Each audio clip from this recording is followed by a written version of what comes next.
साथियों नमस्कार। ईवीएम के खिलाफ जन आंदोलन शुरू हो गया है। लंबे समय से ईवीएम के खिलाफ आग धधक रही थी। जनता के बीच में, बुद्धिजीवियों के बीच में, सिविल सोसाइटीज के बीच में, प्रोफेसरों और तमाम पत्रकारों के बीच में। लेकिन अब वह आग ज्वालामुखी का रूप धारण कर रही है। आज पटियाला कोर्ट से लेकर के केंद्रीय चुनाव आयोग कार्यालय तक एक जुलूस की शक्ल को लेकर के मार्च निकाला जा रहा था। सुप्रीम कोर्ट, हाई कोर्ट के वकीलों के द्वारा, प्रोफेसरों के द्वारा, बुद्धिजीवियों के द्वारा, सिविल सोसाइटीज के द्वारा, और सभी जनता के लोग यह मांग कर रहे थे कि ईवीएम से नहीं, बैलेट पेपर से चुनाव कराया जाए। जिन देशों में ईवीएम बनाया जाता है उन देशों में भी ईवीएम से चुनाव नहीं होते हैं। 5 राज्यों में हुए चुनाव के बाद खास करके मध्य प्रदेश में ईवीएम घोटाला पकड़ में आया है। और जिस तरह से कांग्रेस और भारतीय जनता पार्टी के वोट के प्रतिशत में अंतर पाया गया और तमाम संदेहजनक स्थितियां उत्पन्न हुई ईवीएम के खिलाफ, धांधली के खिलाफ, उससे चुनाव संपन्न होने के बाद से ही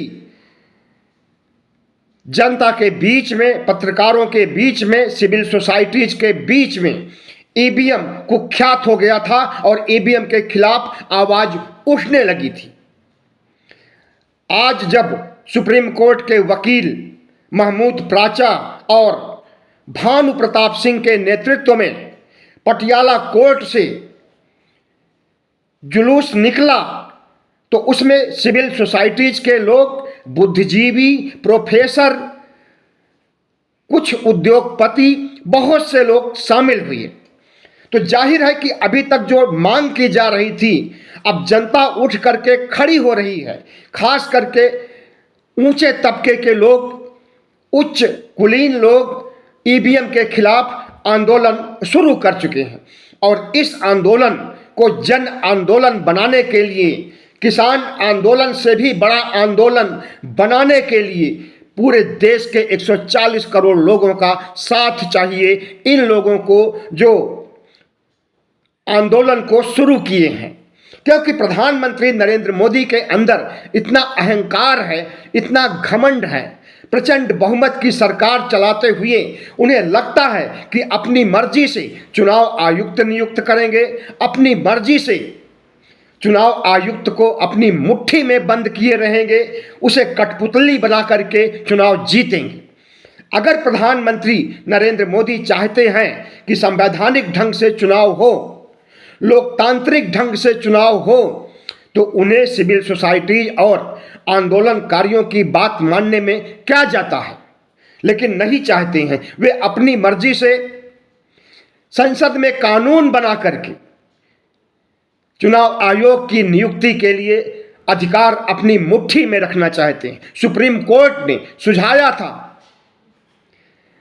कि चुनाव आयुक्त की नियुक्ति करने के लिए सुप्रीम कोर्ट के चीफ जस्टिस ऑफ इंडिया हो, विपक्ष का एक बड़ा नेता हो और प्रधानमंत्री हो। इन तीनों के आधार पर चुनाव आयोग की नियुक्ति की जाए। लेकिन चुनाव आयुक्त की नियुक्ति के लिए प्रधानमंत्री नरेंद्र मोदी ने अपनी मर्जी चलाई संसद में कानून बना करके। चुनाव आयुक्त की नियुक्ति के लिए जो समिति होगी उसमें प्रधानमंत्री होंगे, प्रधानमंत्री के मंत्रिमंडल का एक सदस्य होगा और विपक्ष का नेता होगा। 3 लोगों में बहुमत के आधार पर चुनाव आयुक्त नियुक्त किया जाएगा। प्रधानमंत्री नरेंद्र मोदी और उनके मंत्रिमंडल का वोट एक तरफ होगा और विपक्ष के नेता का वोट एक तरफ होगा। विपक्ष के नेता की हार हो जाएगी और प्रधानमंत्री नरेंद्र मोदी और उनके मंत्रिमंडल के लोग जैसा चाहेंगे, जिस व्यक्ति को चाहेंगे, उसे रातों रात चुनाव आयुक्त बना देंगे।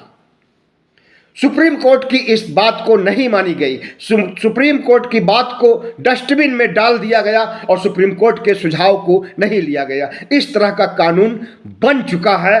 राष्ट्रपति द्रौपदी मुर्मू उस पर साइन कर चुकी हैं। अब वो एक्ट बन गया है और इसी शीतकालीन अधिवेशन में उसे पारित किया गया। उस पर बहस भी नहीं कराई गई। 150 सांसदों को निलंबित कर दिया गया, संसद से बाहर खदेड़ दिया गया। उसके बाद अपनी मर्जी से बिल पास किया गया और राष्ट्रपति के पास भेज दिया गया। तो जाहिर है कि प्रधानमंत्री नरेंद्र मोदी चाहते हैं कि जिस तरह से उनका मंत्रिमंडल पर अधिकार है, प्रशासन पर अधिकार है, वही अधिकार संवैधानिक संस्थाओं के ऊपर भी लागू करना चाहते हैं और 2014 से संवैधानिक संस्थाओं को अपनी जागीर समझ रहे हैं और उस जागीर को अक्षुण्ण रखने के लिए, उस परंपरा को अक्षुण्ण रखने के लिए सुप्रीम कोर्ट तक की बात को नज़रअंदाज कर रहे हैं। तो जाहिर है कि ईवीएम जो कि एक बहुत बड़ा मसला है, जिन देशों में ईवीएम बनाया जाता है उन देशों में भी कहीं भी ईवीएम से चुनाव नहीं कराया जाता। भारत जैसे या भारत में चुनाव कराया जाता है और भारत की तरह जो दूसरे देश हैं, जो विकसित देश हैं, विकासशील देश हैं, अफ्रीका हुआ, रवांडा हुआ, तमाम से ऐसे देश हैं, एशिया में भी हैं, दक्षिण अफ्रीका में भी हैं और यूरोप में भी हैं।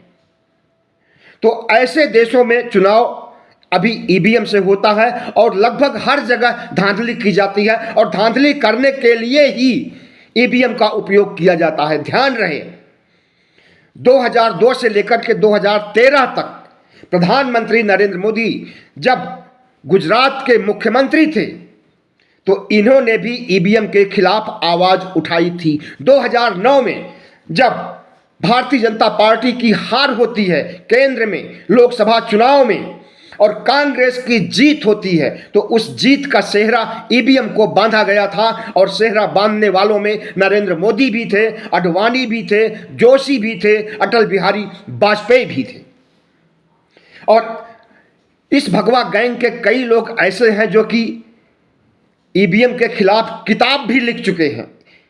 ईबीएल नरसिंहा राव जो कि भारतीय जनता पार्टी के नेता हैं, इन्होंने ईवीएम के खिलाफ किताब लिखी है, लेकिन अब उस किताब का कहीं कोई अता पता नहीं है। कांग्रेस 3 राज्यों में हारने के बाद मध्य प्रदेश को लेकर के जिस तरह से संवेदनशील हुई है ईवीएम को लेकर के, और ईवीएम से संबंधित चर्चा करने के लिए चुनाव आयोग से मिलना चाहती है, लेकिन चुनाव आयोग उसे समय नहीं दे रहा।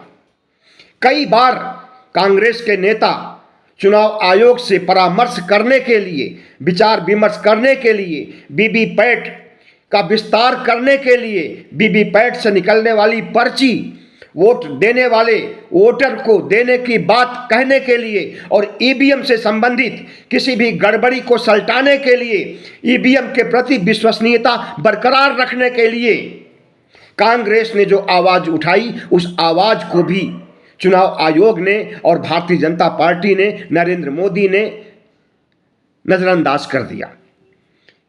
कई बार समय मांगा गया, कांग्रेस के नेताओं ने समय मांगा, लेकिन चुनाव आयोग मिलने को तैयार नहीं है, ईवीएम पर बात करने के लिए तैयार नहीं है। क्यों नहीं तैयार है? ऊपर से आदेश होगा और ऊपर से आदेश कौन देता है इसे बताने की जरूरत नहीं है। ऊपर सिर्फ 2 हैं। तो प्रधानमंत्री नरेंद्र मोदी अगर चाहते हैं कि पारदर्शिता से चुनाव हो, ईमानदारी से चुनाव हो, रिजल्ट कुछ भी हो, कोई भी हारे कोई भी जीते, इससे एक संवैधानिक पद पर बैठे हुए व्यक्ति की इज्जत कम नहीं हो जाती है कि वो विपक्ष की बात माने और सिविल सोसाइटीज की बात माने, बुद्धिजीवियों की बात माने, वकीलों पत्रकारों की बात माने। जो संदेहास्पद ईवीएम बना हुआ है कई चुनाव के बाद से, और खास करके 3 राज्यों में हुए चुनाव के बाद जिस तरह से ईवीएम पर उंगली उठी है, उस उंगली को नीचे कर देने के लिए, उस मांग को मान लेने में प्रधानमंत्री नरेंद्र मोदी को का कद छोटा नहीं हो जाएगा। संवैधानिक पदों पर बैठे हुए जितने भी लोग हैं, सबके ऊपर प्रधानमंत्री नकेल कस रहे हैं और उसमें से चुनाव आयोग भी है। यहां तक कि न्यायपालिका को भी मुट्ठी में बंद करने की फितरत की जा रही है, आज से नहीं, काफी समय पहले से। लेकिन chief justice of India DY Chandrachud एक ऐसे ईमानदार छवि वाले नेता हैं, एक ऐसे कर्तव्यनिष्ठ न्यायनिष्ठ नेता नहीं, जज हैं, कि उन्होंने संवैधानिक तमाम सुधार किया है न्यायपालिका में। और इसी कड़ी में वह चुनाव आयोग से संबंधित सुधार करने जा रहे थे, लेकिन उनके हाथ से अधिकार छीन लिया प्रधानमंत्री नरेंद्र मोदी ने और अपनी मर्जी चलाते हुए संसद में कानून पारित कर लिया। संसद में कानून पारित हो गया। चुनाव आयोग तब प्रधानमंत्री और केंद्रीय मंत्रिमंडल का सदस्य बनाएगा। विपक्ष तो नाम मात्र का होगा, क्योंकि कमेटी के 3 सदस्यों में 2 सदस्यों में की अगर बात एक होती है, 2 सदस्यों का चुनाव अगर कोई व्यक्ति होता है चुनाव आयुक्त बनाए जाने के लिए, तो उसी की बात मानी जाएगी, तीसरे की नहीं मानी जाएगी। तो जाहिर है कि विपक्ष के नेता का कमेटी में होना न होना बराबर है। लेकिन जब ईवीएम की बात उठी है और अभी तक जुबानी चल रही थी और इसके खिलाफ कोई जन आंदोलन नहीं खड़ा हुआ था, लेकिन संतोष की बात है कि अब यह जन आंदोलन बन रहा है और वह आंदोलन आज से ही शुरू हुआ है। भानु प्रताप सिंह जो कि एडवोकेट हैं, हाई कोर्ट में भी प्रैक्टिस करते हैं, सुप्रीम कोर्ट में भी प्रैक्टिस करते हैं, महमूद प्राचा ये खास वकील हैं जिनके नेतृत्व में जन आंदोलन शुरू हो रहा है और प्रधानमंत्री नरेंद्र मोदी को ललकारा जा रहा है कि दुनिया की कोई ताकत नहीं है जो ईवीएम से इलेक्शन कराए 2024 का। अगर चुनाव होगा तो बैलेट पेपर से होगा, नहीं तो चुनाव होगा ही नहीं।